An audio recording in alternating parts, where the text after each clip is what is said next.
burn more mana around me. Maddie! Ignoring Glennis's shocked expression and sputtered protests, Madeleine hurried through the drawing room to the main hallway. She could hear raised male voices growing louder and the nervous neighing of horses. With her heart hammering in her chest, she threw open the front door and stepped outside. Raw fear cut through her, and her knees felt suddenly weak. There were at least 200 English soldiers advancing along the dirt drive toward the manor house, some marching, some on horseback. Many of them held smoking torches, the bright orange flames like beacons in the swirling fog. "Courage, lass," Madeleine whispered under her breath. "Dinna let the bastards see your fear." She took a step forward, planting her feet on the damp flagstones leading to the drive. She pretended not to hear the wolfish whistles and lewd remarks, and she overlooked the leering grins. Her eyes were fixed on the silver-haired officer riding at the head of his men. She guessed he was a colonel from the abundant gold lace which adorned his scarlet coat.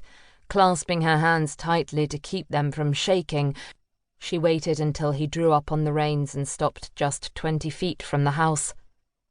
"I know why you've come, and I ask you to leave us in peace," she stated loudly, but her words were drowned out by the raucous din.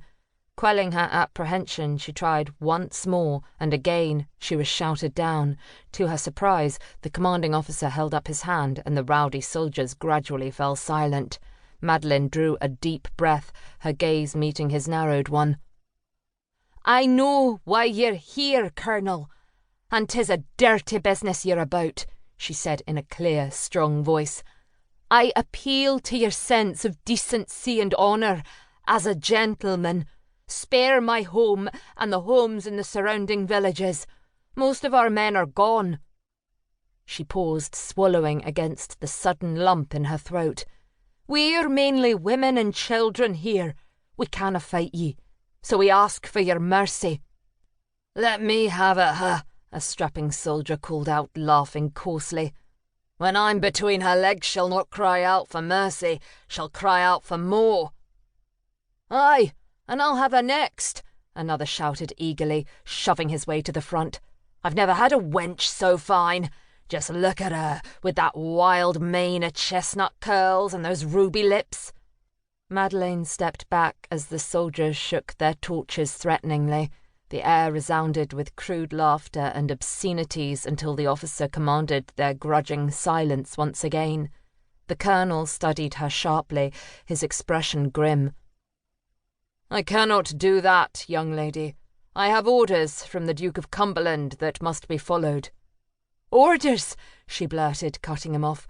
The mere mention of Butcher Cumberland filled her with rage she could barely control. "We've already lost our cattle herds, our sheep, and our goats to your Duke's orders, driven off for slaughter to feed the lot of ye English. And our newly sown crops, our food for next winter," she emphasised. "We're ruined when the soldiers drove the animals over the fields. We've only our homes left to shelter us. If you burn us out, we'll have nothing left." "My orders are plain and cannot be altered," the officer insisted, shaking his head. "Now, if you have servants in the house, you'd best see that they stand clear." "Surely you have a good wife at home, sir," Madeleine cried out desperately, trying another tack. "Children of your own, aye, and grandchildren." Emboldened, she swept her defiant gaze around the tight line of soldiers.